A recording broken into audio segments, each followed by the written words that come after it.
is not just to entertain an idea. What idea? The idea must produce in you this feeling, which is a sensation, but it must be a feeling. What would the feeling be like if it were true? You dwell upon that until you catch that feeling. As Churchill said, that the mood determines the fortunes of people, rather than the fortunes, the mood. The mood precedes the fortune. So what would you want in this world? Well, contemplate it.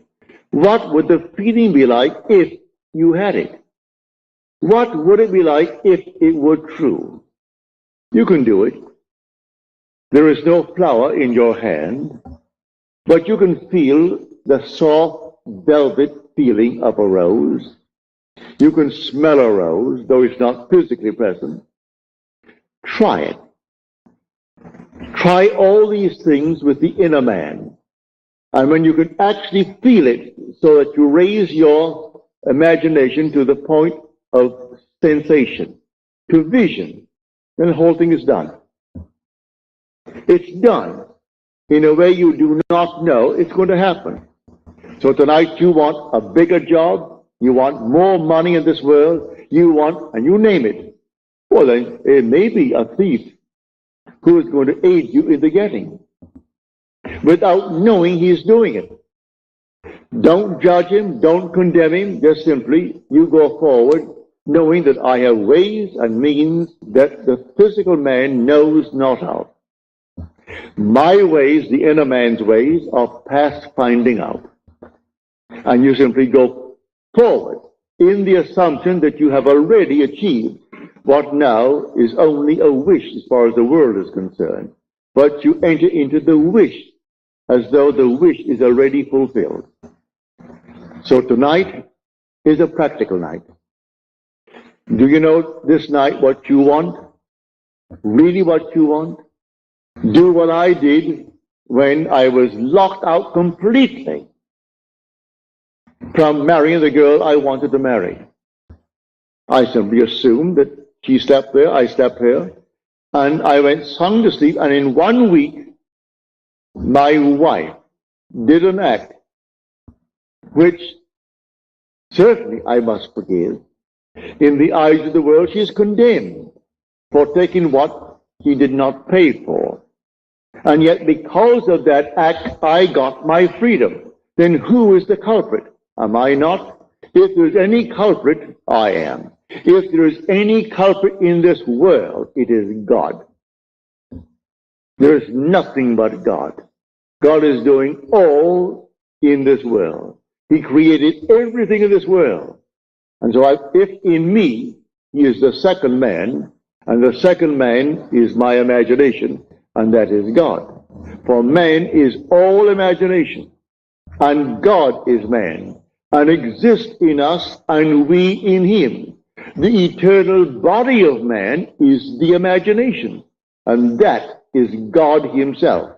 Well, if I in my imagination slept as though I am happily married to a girl that the laws of New York State said I could never get because of my entanglement with my first wife, and in 1 week she performed an act which was judged harshly by society, and yet she was the instrument of my getting my freedom to marry the girl who now is the mother of my daughter.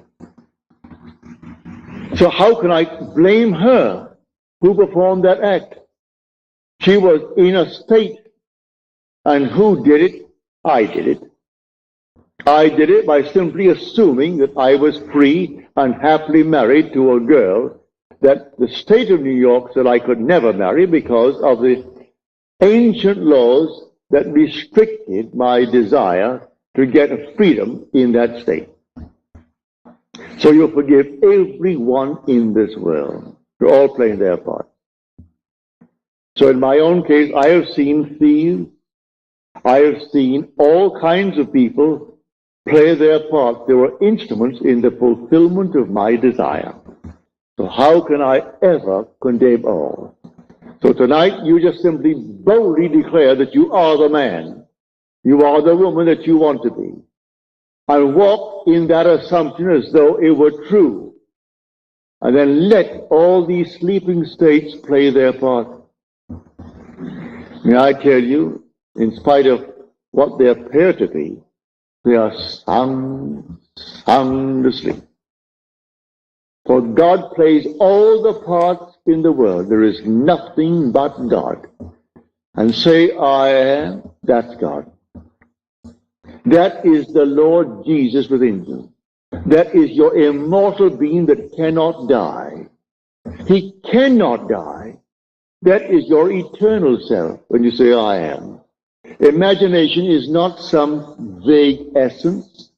It is a body, a reality, an infinite body that is so perfect when it's awakened, that in its presence everything is made perfect. But while it is awakened, it exercises that power and draws into its world everyone that can play the part for its fulfillment of its dream.